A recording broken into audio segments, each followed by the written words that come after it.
फरमाते सहाबा ना बात कर रहे थे और बात ये कर रहे थे कि यार लोगों को गुनाहों से कैसे रोका जाए, लोगों को गुनाहों से गुफ्तगू सहाबा ये कर रहे थे। अब्दुल्ला इब्न उमर कहते हैं बैठे थे और ये गुफ्तगू कर रहे थे कि गुनाहों से प्लानिंग ये होती थी, उनकी जो महफिलें होती थी ना बैठ के, वो खुशगपियां नहीं होती थी बल्कि वो तबलीग की, जद्दोजहद की, लोगों को बुराई से मना करने के लिए बैठते थे, उस पर मंसूबा बंदी करते थे, प्लान करते थे, आगे तरतीब देते थे। गुफ्तगू हो रही थी तो अब आपस में बात होने लगी कि कौन सा गुनाह ज्यादा बुरा है जिस पर सबसे पहले काम किया जाए। तो दूर एक सहाबी बैठे थे, उनका नाम था अब्दुल्ला इब्ने अमर। एक अब्दुल्ला बिन उमर है और एक अब्दुल्ला इब्ने अमर है। हजरत अब्दुल्ला इब्ने उमर दूर बैठे थे, बड़े समझदार सियाने बारीक बीन आदमी थे। तो हजरत उमर फारूक अपने बेटे से कहने लगे जा अब्दुल्ला इब्ने अमर से पूछ के आ कि सबसे सख्त गुनाह कौन सा है। तवज्जो है मेरे भाइयों, इधर देखिएगा मेरी जानिए, पूछ के आ कि सख्त गुनाह कौन सा है। अब्दुल्ला बिन अमर रदी अल्लाह तआला अन्हु की खिदमत में जब अब्दुल्ला इब्ने उमर गए तो जाके कहने लगे कि सहाबा पूछते हैं कि आपने ज्यादा वक्त गुजारा है नबी रहमत सल्लल्लाहु अलैहि वसल्लम के पास, तो बतलाइए बुरा गुनाह कौन सा है, सबसे सख्त गुनाह, ताकि सबसे पहले उस पर पाबंदी लगाई जाए, उस पर मेहनत की जाए। तो हज़रत अब्दुल्ला इब्ने अमर कहने लगे सहाबा को जाके बता दो कि सबसे बुरा गुनाह शराब पीना है, सबसे बुरा गुनाह, और ये उम्मुल खबाइस है, बुराइयों की जड़ है, गुनाहों की मां है, ये बुनियाद है, बाकी गुनाह इसी से शुरू होते हैं। कहते हैं मैंने आके बताया तो हजरत अबू बकर सिद्दीक रदी अल्लाह तआला अन्हु सैयदना फारूक आजम कहने लगे खुद जाते हैं, उनके पास खुद जाते हैं, चूंकि हमने बात सुननी है हम खुद जाते हैं और उनसे जाकर के सवाल करते हैं कि अगर आपको इस तफसील का पता है ना तो इसके पीछे भी कोई तफसील होगी जो मेरे नबी पाक ने बयान की होगी सल्लल्लाहु ताला अलैहि वसल्लम, उस तफसील का भी आपको पता होगा जो नबी पाक ने बयान की होगी, इस बात के पीछे जो बैकग्राउंड है, जो पस मंजर है। फरमाते हैं कि हम उठे, अब्दुल्ला इब्ने अमर के पास गए, उनसे जाके पूछा कि जनाब आपने ये तो फरमाया है शराब उम्मुल खबाइस है, तो इसके पीछे पस मंजर क्या है।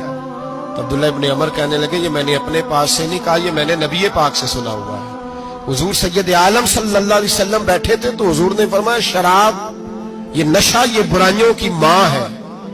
और फिर हुजूर ने एक मिसाल बयान फरमाई, नबी रहमत अलैहिस्सलाम ने फरमाया बनी इसराइल का एक वाकया है, एक खूबसूरत जवान था, एक औरत का दिल आ गया उस पर। ये याद रख लें, हम लड़कों को मना करते रहते हैं लेकिन हमें घर की बच्चियों पर भी तवज्जो देनी होगी, हमें उनके खून पर भी निगरानी करनी होगी, हमें वहां भी गौर करना होगा।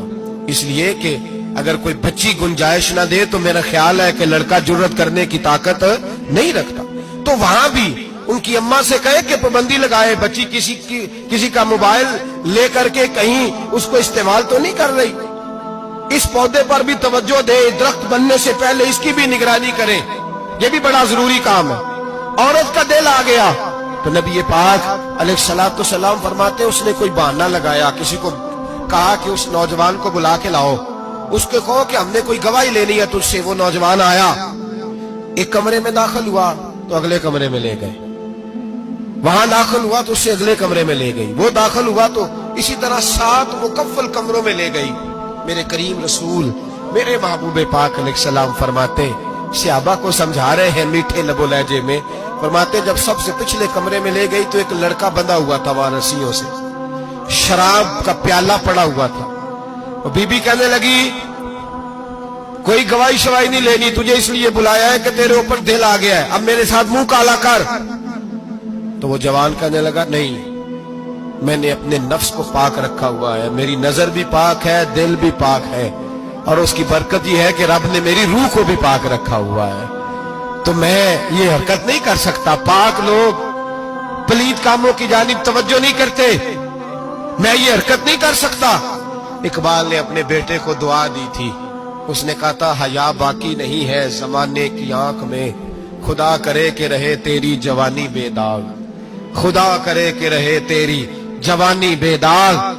कहा मेरे साथ मुंह काला कर, उसने कहा मैं नहीं करता। कहने लगी चल फिर इसको कत्ल कर, इसको मैंने बांधा हुआ। उसने कहा मैं कत्ल क्यों करूं, मेरी क्या दुश्मनी है? कहा फिर शराब पियो। कहा मैं शराब भी नहीं पीता। तो कहने लगी अब तो मैंने तुझे अपने चुंगल में फांस लिया है, अब तू यहां से बच के जा नहीं सकता, और अगर तू बाहर जाएगा तो मैं शोर करूंगी, लोग जमा करूंगी, इसने मेरी इज्जत आबरू पे हाथ डाला है, तो तू बच तो नहीं सकता, एक काम तो करना पड़ेगा।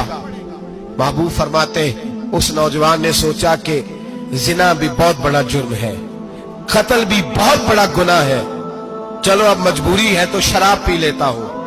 लेकिन वो समझा ना कि शराब तो बुनियाद है। उसने एक प्याला जो पिया, कहने लगा एक और दे दो। दूसरा पिया तो कहने लगा एक और दे दो। अब 3 प्याले 3 बोतलें शराब जो पी चुका तो खुमारी चढ़ गई। अब उस औरत के करीब जाने लगा कि मैं तेरे साथ जिना करूंगा। उसने कहा जब तक मैं करीब नहीं आने दूंगी जब तक तू इसे कत्ल न करे। उसने उसे कत्ल भी किया, जिना भी किया। तो महबूब फरमाने लगे ये कत्ल और जिना जो हुआ है तो ये शराब की वजह से हुआ है। गोया शराब वो जुर्म है जो कत्ल भी कराएगी, जो जिना भी कराएगी। और अगर आप नशई को देखें, अगर आप शराबी को देखें, तो क्या वो डकैतियां नहीं करता फिरता, वो चोरियां नहीं करता, वो अपनी ही माँ का जेवर नहीं बेच आता, वो अपनी ही बहन का पड़ा हुआ जहेज नहीं बेच आता, वो अपने ही घर में डाके नहीं डालता, वो अल्लाह के घर मस्जिद में आकर के चोरी नहीं करता।